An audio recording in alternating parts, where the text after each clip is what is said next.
the next question is from Derek Kiovo. As a game developer, what have been your biggest struggles while developing Resonite so far? Are there any processes you regretted going through? I mean, there's a bunch. That's a difficult one. I feel like it's like one of those things like where the reasons I give you are gonna depend on what I'm currently dealing with at the time, because like there's gonna be more pressure on the mind.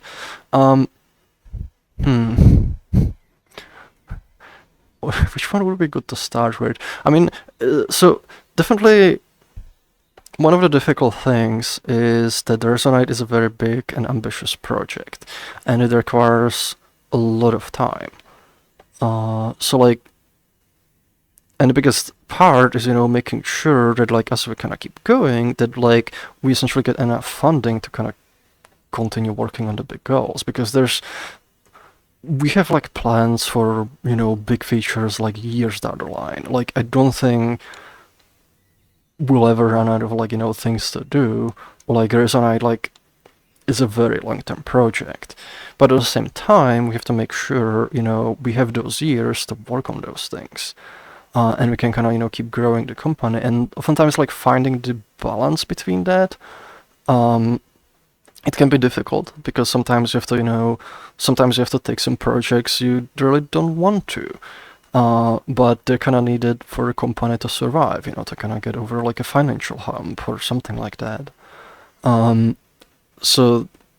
But often there's like some of those goals that can work against your more longer term goals, or they can harm your company in some other ways, and you don't always see that ahead of time. You don't know how some things are gonna work out. So definitely making sure we kind of keep going, that's like one of the big things. Like that's definitely a struggle. Like we have fraction of resources that like a lot of other companies do, in big part because we don't really want to end up in a situation where we have to give away, we have to give the control away of the project, because that happens for a lot of startups. A lot of them will they will sell so much equity just to fund the company, that essentially they end up with minority shares, and they no longer actually have technical control over the company. So at some point they get pushed out, the company gets taken over by people who are not fully aligned with the product. They're not they're not there because of the passion for the project. They're there to make money out of it, and it kind of starts slowly over time, subtly changing the goals. So when we kind of deal with things, we are more picky. We will avoid certain projects, but it's also sometimes ones that are not necessarily super harmful, but also they're a bit of distractions. And then we're do we take this one, do we not take this one? We kind of need this one to develop this relationship, or cover this financial period. So it becomes difficult, because you have to you have to kind of weigh those things. At least when we do it this way, one of the benefits is when we do projects, say for other businesses, other companies, we're not giving control of the company away, because we're still keeping the company. At any point, we can just be, we're stopping to work, we don't want to work with you. That's always a possibility. It would, a lot of times it wouldn't be a good idea, but we still technically in control of the project. That said, there's a number of partners that we do working with, because they do really cool things with the project. And we want to, focus on those kinds of relationships, make sure that people that we work with are the ones, that are kind of aligned with our goals, and that we're both kind of excited about what we're doing.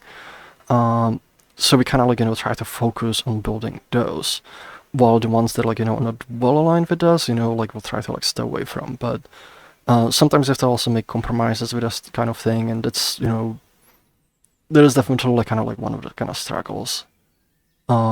Is in part it also kind of splits your focus sometimes. So depends what kind of projects come by, because sometimes we find really good ways to align the focus. We're okay, we're working on these things already, or we're working on something that's related, which means, you know, like there's like a lot of synergy there. Like for example, recently, like we had there's like a company like that actually is interested in Resonite, and we're actually really excited about photon dust. And there's like a thing like we implemented, so like, you know, there's like a really good like way for collaborate, because we can, you know, it's already like we don't need to like essentially take a detour for things. It's kind of aligned with things we're working on, and we want to do more stuff like that, where it just kind of ends up like, you know, like being aligned with our goals. There's also like other parts, like there's one of the struggles for me that is kind of like deal like pretty frequently. It can be kind of dealing with like a lot of the kind of requests and feedback, because like we're very open with the development, and like, you know, we kind of like talk about everything working, like we release things early. We want like, you know, we want to have that like, you know, direct feedback loop, instead of, you know, taking, you know, half a year or a year to like develop a new update and then, you know, get feedback. Like we try to like do pre-releases, you know, release things like into the builds and then polish them over upcoming builds, because there's a huge benefit from that, because, you know, we get feedback very like early in the process, and, you know, and it kind of helps polish it out rather than like, you know, us polishing it internally and then showing the result. So there's a huge benefit, like, you know, to building like that. We're very community based, and a lot of the priorities, they end up stemming from what people ask for, or what we see that, you know, people need in the community. Like for example, recently, you know, I've added the invite request, which was also a request from community, and a bunch of upvotes, and also like it seemed like there was kind of like a need for it, and I got like, you know, kind of good idea how to approach it, and it wasn't super big project, so I was like, okay, like we need to do this to help out the community, help out the social aspect of it. It helps like, you know, break things a bit from like, you know, the big kind of performance focus as well. But sometimes like, you know, there's like the negative side of it, because like there can be a lot of it's almost like micromanagement from the community, like where people are like, you know, like should be working on this, we should be working on this. Why, like sometimes people are like get upset about like, you know, certain things. They're like, you know, why was this thing added? You know, like why are you spending time on this? And the thing, you know, it costs like 5 minutes to add, and it's like, do we really need to be like, you know, having this discussion over like, you know, something so tiny, and it's kind of like wears you out a bit. So it can also be, you know, people like, I feel a lot of times like, you know, people when they ask for something, you know, they see the thing they want, and that to them is the most important thing in the world that the Resonite needs. Whereas like, you know, from our perspective, you know, like we see hundreds or thousands of like, you know, these things, and where people are requesting this and this and that, and like you talk to a bunch of different people, and every person is gonna tell you there's like a different thing that the Resonite needs to be doing right now, you know, otherwise it will die, you know, or something. And it just kind of ends up feeling like kind of being, you know, pulled apart like in a million different directions, because everybody kind of wants something different, everybody needs that to be like a priority, and that like ends up contributing a little bit like, you know, to like burnout and stress, and which kind of like then slows down the development a fair bit. So that's definitely also like one of the challenges. It's always like, the way I kind of think about it is, you know, doing development like this way is like a double-edged sword. So there's like huge benefits to it. There's also like some drawbacks. And we try to like eliminate the drawbacks as much as we can, but it can be difficult at times. That said, like I still think like, you know, it's the benefits kind of outweigh the negatives. Making Resonite, you know, very community kind of focused, making it, you know, because if we work, you know, on what people need and what people want, we essentially like, you know, end up like empowering the community. And usually when we prioritize, we're like, you know, that's one of the things that will also come into that. We'll be like, what kind of impact is this gonna have on the community? Is it gonna, you know, let everyone, you know, be kind of happier in Resonite? Is it let people gonna build more cool content? Is it gonna bring more people? Is it gonna make more people is gonna make people, easier. Is it gonna make it easier for them to stay on the platform or get, hooked? So that kind of helps because, like, I notice, with some like big companies, they don't like, it's like they get like too abstracted from that, and then don't make like, decisions that necessarily are super aligned, and like ends up like, hurting them in the long term. And they can kind of, like, I feel sometimes compensate just by being big and doing lots of marketing and so on and getting people on. But we're very, small. We have very limited funding, like literally a fraction of, like, what other companies like have for developing similar things. And we're still able to, kind of go on, add all of these features, do, like, all of these cool things.